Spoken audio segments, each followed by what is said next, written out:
Assalamualaikum Assalamualaikum warahmatullahi warahmatullahi wabarakatuh. wabarakatuh. Di sini kami kelompok 5 Design Thinking akan mempresentasikan BMC kita dengan beranggotakan kan perkenalkan diri. Saya Alifa Ilma Umaymah. Saya Syahadat Rehan Putra. Saya Zafira Sabrina Ali. Aku Tania Putri Febrianti. Yeay. Nantikan BMC kami di sini. Ting ting ting ting ting ting ting ting. Ya, terima kasih. Di sini saya akan menjelaskan tentang customer segments. Kami membagi customer segment menjadi segmenting, targeting, dan early adopters. Kita mulai dari segmenting. Segmenting ada behavioral, psikografi, dan demografi. Pada behavioral, struktur learner sering membuat dan menyimpan catatan kuliah, slide, dan ringkasan. Terus ada community driven, aktif di forum belajar, grup WhatsApp kampus, dan media sosial edukatif. Lalu ada insentif oriented, yaitu responsif terhadap insentif monetisasi, badge, dan sertifikat. Lalu ada early adopter learner, cenderung mencoba platform baru jika mudah digunakan dan relevan dengan studi. Lalu psikografi, yaitu motivasinya berbagi ilmu, catatan mudah dibawa kemana saja, cuan bertambahan. Lalu nilainya yaitu kolaborasi, kredibilitas, akademik, produktivitas. Gaya hidup yaitu digital natif, rajin mencatat, terbiasa dengan platform online. Lalu demografi itu dibagi menjadi usia 16-22 tahun, statusnya mahasiswa aktif, alumni muda, pelajar aktif. Lalu jenis kelaminnya laki-laki dan perempuan. Lalu pada targeting, kami membaginya menjadi core market dan juga supply side. Pada core market, pelajar yang memiliki catatan yang menumpuk. Lalu supply side-nya kami menargetkan konten peer generate plus AI processing. Lalu pada early adopters ini, kami membaginya menjadi TAM Samsom, yaitu 9 juta untuk jumlah seluruh mahasiswa dan pelajar di Indonesia. Lalu 5,4 juta untuk SAM-nya, yaitu jumlah mahasiswa dan pelajar di Indonesia yang menggunakan teknologi untuk pembelajarannya. Lalu 20.000 untuk SOM, yaitu target realistis klien di tahun pertama. Nah, ini penjelasan untuk customer segment. Kenalan yuk sama EduCycle. Knowledge in Motion, Future and Progress with EduCycle. EduCycle memiliki value propositions yang diambil dari kata cycle. C. Connected, menghubungkan pelajar atau user persona kami, Bandar, membangun komunitas belajar peer-to-peer inklusif. Y. Yield driven, fokus hasil nyata, yaitu pemahaman, efisiensi, dan pencapaian akademik terukur. C. Continuous, akses materi relevan, selalu diperbarui sesuai kebutuhan pelajar. L. Leverage, kontribusi kolektif pelajar menghasilkan konten berkualitas berbasis pengalaman. A. Efficient, belajar hemat waktu dengan rekomendasi dan monetisasi transparan. Adapun untuk channels kami, yaitu agar orang-orang tahu ada platform EduCycle. Dari segmen awareness, kita akan mempromosikan di media sosial dengan video edukatif seputar manfaat penggunaan teknologi untuk pendidikan. Di sini kita udah nargetin kolaborasi dengan KOL, yaitu Farhan yang terkenal dengan kemampuannya dalam matematika. Kemudian kita juga akan memperkenalkan EduCycle dengan cara pendaftaran gratis dan starter kit digital untuk mengunggah catatan pertama buat user awal. Appeal, kampanye catatan jadi dampak dan seminar interaktif seputar monetisasi konten mahasiswa. EduCycle juga menyediakan live Q&A bersama tim EduCycle dan mahasiswa kontributor terbaik dalam segmen Ask. Kemudian yang terakhir, segmen Advocate, yaitu kode referral pada saat mendaftar. Selanjutnya, kami akan menjelaskan tentang customer relationship. Kami membaginya menjadi before, after, bridge. Nah, pada before, yaitu catatan dan tugas pelajar sering berhenti di gudang atau rak lemari paling bawah. Nah, afternya kami memiliki solusinya dengan EduCycle, mengubahnya jadi micro learning, konten edukatif, dan solusi nyata yang bermanfaat bagi institusi pendidikan.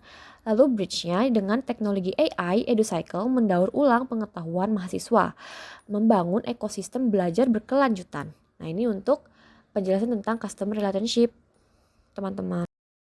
Baik, untuk revenue stream dari EduCycle sendiri itu ada proyeksi pendapatan 5 tahun dan financial metrics selama 5 tahun ke depan.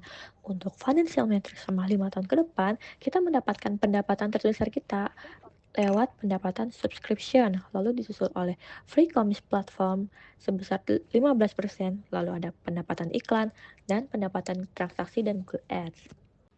Untuk proyeksi pendapatan 5 tahun sendiri, kita melakukan perhitungan di Excel. Sebelumnya, untuk memulai bisnis ini, kita membutuhkan dana sebesar 338 juta. Itu terdiri dari biaya capital expenditure sebesar 149 juta, lalu ada biaya operational expenditure sebesar 162 juta. Lalu di sini ada keterangan untuk biaya operasi dan operasional. Di sini ada biaya investasi tetap, lalu ada biaya SDM di sini, lalu ada biaya marketing, project income. Nah, di project income di sini kita bisa mendapatkan proyeksi pendapatan kita selama 5 tahun ke depan. Itu kita melakukan perhitungannya dengan menargetkan ada 800 pelajar yang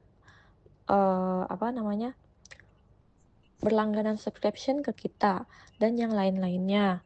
Nah, hingga di sini pada tahun pertama kita mencapai pendapatan kotor sebesar 503 juta, lalu tahun kedua 603 juta, lalu tahun ketiga sebesar 676 juta, lalu tahun keempat 763 juta, dan tahun terakhir itu 878 juta. Lalu kita melakukan perhitungan biaya Sendit ini. Sendit itu buat payment gateway, buat monetasi keuangannya. Lalu ada project profit and loss. Ini kita untuk memperhitungkan laba bersih dari pendapatan kotor kita. Lalu di sini ada kita melakukan perhitungan NPV dan IRR. NPV sendiri adalah net present value. Itu tuh seperti bagaimana masuknya arus kas sama keluarnya arus kas. Itu ada di persentasenya di 49%. Lalu ada IRR, itu internet rate of return, itu buat persentase kapan sih kita tuh balik modalnya. Nah, untuk IRR dari EduCycle sendiri ini kita menyentuh angka 48,62%. Lalu dan yang terakhir di sini ada payback period. Payback period ini buat nentuin kapan sih kita nih pada tahun kapan sih kita nih bakal balik modal. Nah, setelah saya perhitungkan, di sini tuh pada tahun 3, bulan 1, dan hari ke-8, EduCycle bisa balik modal. Seperti itu. Dalam model bisnis ini, kita menekankan kolaborasi lintas sektor untuk memastikan keberlanjutan dan dampak nyata di bidang pendidikan berbasis teknologi. Key resource. Selanjutnya sumber daya utama. Infrastruktur berupa platform digital dan server. Brand dan jaringan kampus sekolah sebagai jalur penetrasi pasar. AI engine sebagai inti inovasi. Konten peer generated sebagai bahan baku pembelajaran. Dan tentu saja tim pengembangan serta operasional yang memastikan semua berjalan efektif. Oke, kemudian key activities. Untuk aktivitas inti, fokus kita ada pada 4 hal. Yang pertama ada pengelolaan konten peer generated dari mahasiswa dan pelajar. Yang kedua, pemrosesan AI untuk micro learning agar materi lebih singkat, relevan, dan personal. Yang ketiga, distribusi serta monetisasi konten, memastikan keberlanjutan platform. Yang terakhir, aktivitas komunitas, menjaga keterlibatan dan partisipasi aktif pengguna. Berikutnya, key partners. Di dalam key partners, yang pertama, mitra utama. Dari sisi regulasi dan pembiayaan, kita memperoleh dukungan legal serta akses ke hibah dan pendanaan. Lalu ada komunitas dan edukasi yang berperan mengaktifkan jaringan pelajar dan mahasiswa sekaligus memperkaya konten edukatif. Mitra teknologi dan AI menyediakan integrasi kecerdasan buatan, layanan cloud computing, hingga payment gateway. Dan terakhir, strategi distribusi promosi melalui media sosial atau KOL, serta jaringan sekolah dan kampus.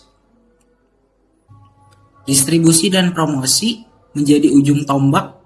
Strateginya mencakup channel media sosial dan KOL untuk menjangkau audiens digital, jaringan sekolah dan kampus sebagai jalur promosi langsung ke target utama yaitu pelajar dan mahasiswa. Dengan kombinasi mitra strategis, aktivitas utama dan sumber daya inti, serta strategi distribusi yang tepat, model ini siap mendorong transformasi pendidikan berbasis teknologi dan AI secara berkelanjutan.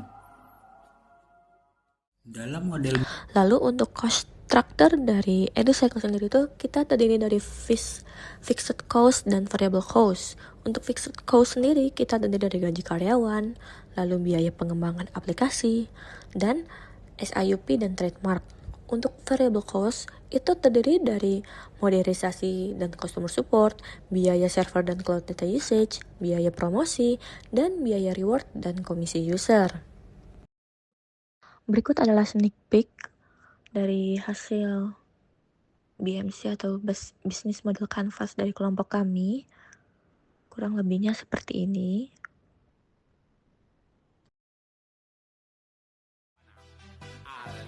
Jadi segitu aja penjelasan BMC dari kelompok kita. Kurang lebihnya mohon maaf. Wassalamualaikum warahmatullahi wabarakatuh.